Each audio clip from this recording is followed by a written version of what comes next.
Hello children, today we are going to continue reading chapter 7 of your English literature book, that is The Girl Who Loved to Read।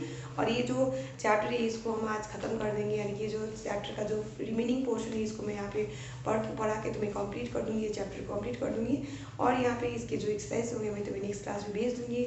तो हमने ये जो कहानी है यहाँ पे हमें पता चला एक लड़की के बारे में जो कि 4 साल की बच्ची है, जिसका नाम है मटिल्डा, और उसको किताबें पढ़ने का बहुत शौक है। और हमें जानने को मिला कि ये जो लड़की है आफ्टरनून में, दोपहर के समय जब उसके घर में कोई नहीं होता तो वो चली जाती है पब्लिक लाइब्रेरी में किताब पढ़ने के लिए। और ऐसे में वो वहाँ पे मिलती है किससे, तो मिसेस फेल्प्स से, जो कि वहाँ की लाइब्रेरियन है।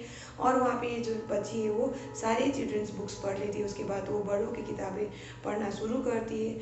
और हमने यहाँ पे ये जो कहानी है यहाँ पे हमने देखा था कि वो मांगती है मिसेस फेल्प्स को एक फेमस बुक जो बड़े पढ़ते हैं। तो वहाँ पे ये जो मिसेस फेल्प्स है उसको ग्रेट एक्सपेक्टेशंस किताब दे देती है, जो लिखा है किसने, तो चार्ल्स डिकन्स ने। तो हमने ये बात पढ़ रखा है।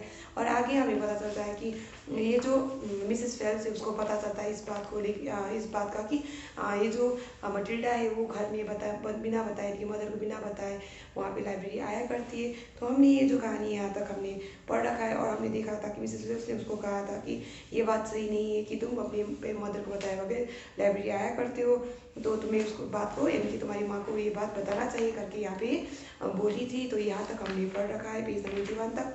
तो आज हम ये जो कहानी है इसको आगे पढ़ेंगे पेज नंबर 82 से। तो यहाँ पे तुम्हें देखिएगा, I would rather not, Matilda said, she does not encourage reading books not does my father. तो यहाँ पे हमें देखने को मिल रहा है कि मटिल्डा कह रही है कि बेहतर ये होगा कि मैं ये बात ना बताऊँ किसको, तो अपनी माँ को। तो मटिल्डा क्या कह रही है, बेहतर क्या होगा, तो यहाँ पे वो बोल रही है कि मैं नहीं बताना चाहती किसको, तो अपनी माँ को, क्योंकि मेरी जो माँ है वो क्या है, तो वो इनकरेज नहीं करती मुझको जब मैं किताबें पढ़ती हूँ, या फिर मेरे जो फादर है वो भी मुझको इनकरेज नहीं करते जब मैं किताबें पढ़ती हूँ। तो ये बात यहाँ पे वो बताया किसको, मिसेस फेल्प्स को। तो उसने बताया कि उसके मदर फादर उसको क्या नहीं करते, प्रोत्साहित नहीं करते क्या करने के लिए, तो किताबें पढ़ने के लिए। तो आगे यहाँ पे मिसेस फेल्प्स ने पूछा what do they expect you to do every afternoon in an empty house। तो यहाँ पे मिसेस फेल्प्स ने पूछा कि लेकिन वो क्या उम्मीद करते तुमसे करने के लिए हर दोपहर को उस खाली घर में। तो यहाँ पे वो आंसर देती है कि मटिल्डा आंसर देती है कि seat around and watch the TV. इसका मतलब है वहाँ पे बैठे रहना और क्या देखना, टेलीविजन देखना। तो ये चीज़ वो उम्मीद करते किससे, तो मटिल्डा से। तो अब ये बात सुन के मिसेस फेल्प्स ने कहा आई सी। और उन्होंने आगे यहाँ पे बोला गया है विद इन अ वीक। तो आगे यहाँ पे बोला गया क्या, विद इन अ वीक, यानी कि एक हफ्ते के अंदर में Matilda had finish great expectations. तो मटिल्डा ने कौन सा किताब पढ़ लिया, तो ग्रेट एक्सपेक्टेशंस किताब पढ़ लिया। तो कितना समय लगा, तो एक हफ्ते का समय लगा।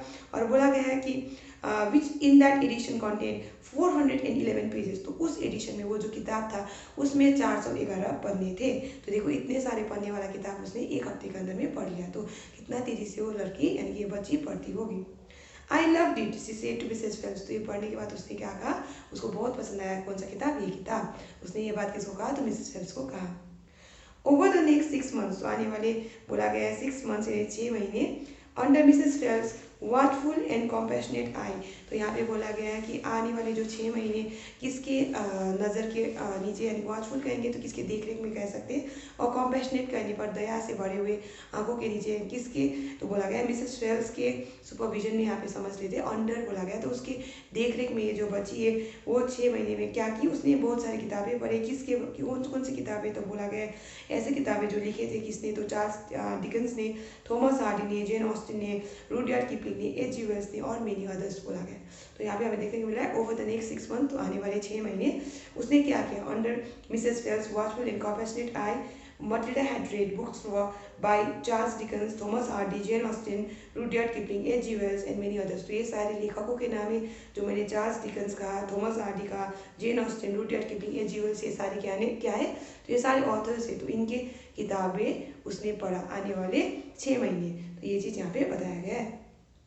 By now, Mrs Phelps was filled with wonder and excitement। तो अब तक ये जो मिसेस फेल्प्स है वो भर गई थी किस चीज़ से, तो वो बोला गया है आश्चर्य से। वंडर मतलब आश्चर्य, और एक्साइटमेंट कहने पर उत्साह से, क्योंकि यहाँ पे इतनी छोटी लड़की इतना अच्छे से वो पढ़ रही, इतने सारे ऑथर्स की किताबें पढ़ी, और इससे भी यहाँ पे जो नाम दिए उसके अलग भी बहुत सारे ऑथर्स है जिसका नाम यहाँ पे मेंशन नहीं किया, उनके भी किताबें इस बच्ची ने पढ़ा।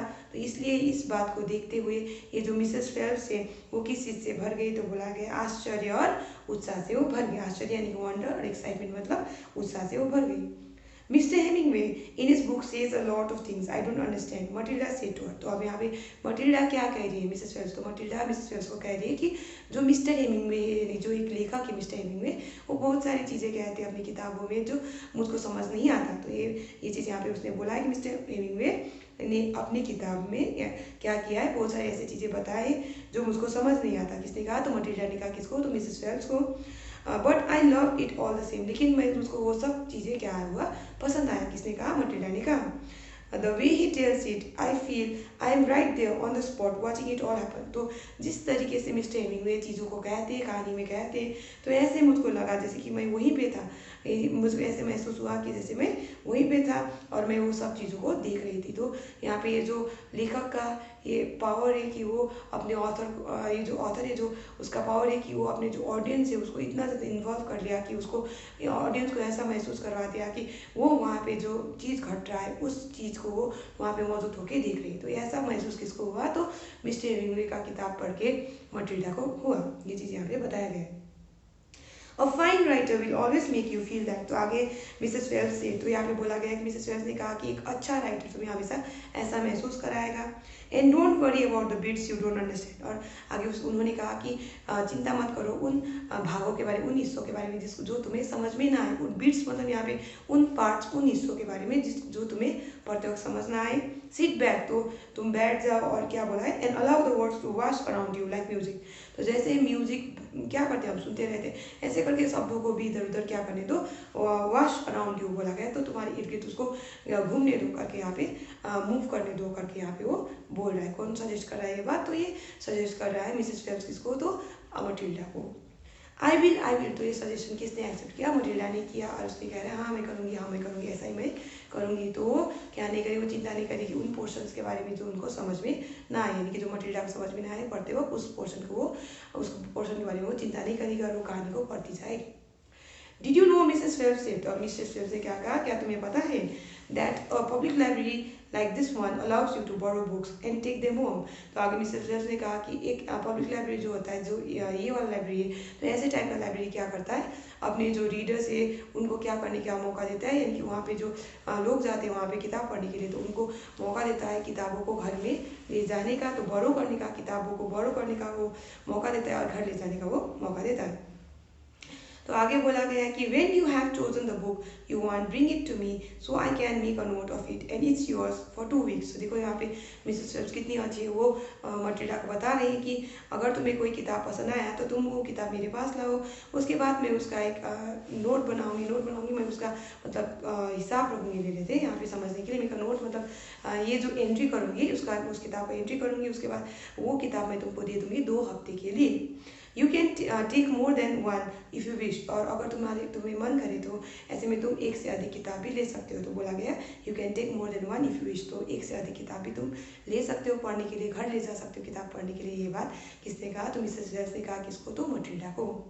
आगे यहाँ पे बोला गया फ्रॉम देन ऑन, तो उस दिन के बाद Matilda would visit the library only once a week in order to take out new books and return the old ones. तो उस दिन के बाद हमें देखने को मिलता है यहाँ पे मटिल्डा हफ्ते में सिर्फ एक ही बार जाती थी उस लाइब्रेरी को, पुरानी बुक को लौटाने के लिए और नए बुक को ले जाने के लिए। Her own small bedroom now became her reading room, तो उसका जो छोटा सा बेडरूम है जो उसके घर में, वो उसका रीडिंग रूम बन गया घर में। The books transported her into new worlds and introduced her to amazing people who lived exciting lives. तो यहाँ पे बोला गया ये जो बुक्स थे उसने उसको क्या किया, ट्रांसपोर्टेड, और ट्रांसपोर्टेड का मीनिंग देख लो नीचे टुक। तो ये जो किताबें उसने उसको ले गया उसको कहाँ पे, तो बोला गया नई दुनिया में उसको ले गया, क्योंकि जैसे वो पढ़ती गई तो वहाँ पे किताबों में उसको किताबों के साथ वो भी क्या हुई, ट्रांसपोर्ट हुई, उस जगह में वो पहुँच गई। और यहाँ पे वही चीज़ यहाँ पे बताया, द बुक्स ट्रांसपोर्टेड हर, तो किताबों ने उसको क्या किया, उसमें किताबों ने उसको उसे ले गया उन जगहों पे जहाँ जिस बारे में वो किताबें लिखे गए थे। तो the books transported her into new worlds, नए जगहों पे उसको ले गए, नए दुनिया में उसको ले गए। एंड इंट्रोड्यूस हर, और वहाँ पे उसको पहचान करवाया किस चीज़ों से, तो अमेजिंग यानी कि बहुत शानदार लोगों के साथ उसको मिलाया उन किताबों ने, और जो ऐसे लोग थे जो कैसे ज़िंदगी आज जी रहे थे, तो एक्साइटिंग लाइफ, एक्साइटिंग करने पर उत्साह से भरा हुआ जो थ्रिलिंग लाइफ जो जी रहे थे, तो ऐसे लोगों से वो मिली इन किताबों की मदद से। She travel all over the world. तो वो ट्रैवल की कहाँ पे, तो दुनिया भर में वो ट्रैवल की। While sitting in a little room in an English village, तो बोला गया है वो अपने रूम में रह के इंग्लिश विलेज में, वहाँ पे जो उसके घर का जो रूम था उसके अंदर में रह के भी उसने ट्रैवल किया। कहाँ पे, तो बोला गया ऑल ओवर द वर्ल्ड, यानी दुनिया भर में उसने ट्रैवल किया। तो यहाँ तक उसने दुनिया भर में ट्रैवल कैसे किया, तो ये जो ऑथर्स ने जो डिस्क्राइब किया था, जो चीज़ें लिखा था उसके साथ वो ट्रैवल किया, यानी कि वो सच में वहाँ पे नहीं गई लेकिन उसको उन सब चीज़ों के बारे में जानकारी मिला। तो ऐसे में एक तरीके से वो ट्रैवल ही की। तो यात्रा की दुनिया भर में, ये चीज़ यहाँ पे बोला गया। तो यात्रा को सचमुच में घर से निकल के ट्रैवल नहीं किए, लेकिन उसने किताबों की मदद से उसको जानकारी मिला दुनिया भर के जगहों के बारे में। तो ऐसे में उसने ट्रैवल किया, ये बात यहाँ पे बोला गया है। तो अब हम यहाँ पे पढ़ेंगे रोअल्ड डाल के बारे में। बोला गया है ये जो लेखक है रोअल्ड डाल, कौन सी कहानी का, हम जो कहानी पढ़ रहे हैं इस कहानी का लेखक है, जो हम अब यहाँ पे देखने को मिलेगा। रोअल्ड डाल 1916 to 1990। तो रोअल्ड डाल का जन्म कब हुआ था, 1916 में, और उनका निधन कब हुआ था, 1990 में। वो कौन थे, तो एक नोवेलिस्ट थे एंड पोएट थे। नोवेलिस्ट मतलब जो नोवेल्स लिखते, कहानियाँ लिखते, और पोएट मतलब जो पोएम्स लिखते। तो वो एक नोवेलिस्ट और पोएट थे। He wrote innumerable memorable stories for both children and adults. तो यहाँ पे आगे बताया गया है कि उनने इनम्बरेबल मतलब अनगिनत क्या लिखे, तो मेमोरेबल मतलब यादगार कहानियाँ लिखे, दोनों बच्चों के लिए और बड़ों के लिए। तो उन्होंने अनगिनत क्या लिखे, यादगार कहानियाँ लिखे, किसके लिए, बच्चों के लिए और बड़ों के लिए, दोनों के लिए उन्होंने ऐसे कहानियाँ लिखे। Dahl led an extremely adventurous life. He was a pilot during the Second World War as well as a spy। तो बोला गया ये जो दाल है, यानी रॉबर्ट दाल, उसने कैसा ज़िंदगी जिया, तो बहुत ही ज़्यादा जोखिम से भरा है। एडवेंचरस होगा तो वहाँ पे बहुत सारा जोखिम होगा और साहस से भरा होगा। तो ऐसा वाला ज़िंदगी उन्होंने जिया, एडवेंचरस लाइफ उन्होंने जिया, क्योंकि वो यहाँ पे हमें देखने को मिला वो एक पायलट थे। कब, तो बोला सेकेंड वर्ल्ड वॉर के समय में, और साथ में वो क्या भी थे, एक स्पाई भी थे, तो एक जासूस का भी वो काम कर रहे थे।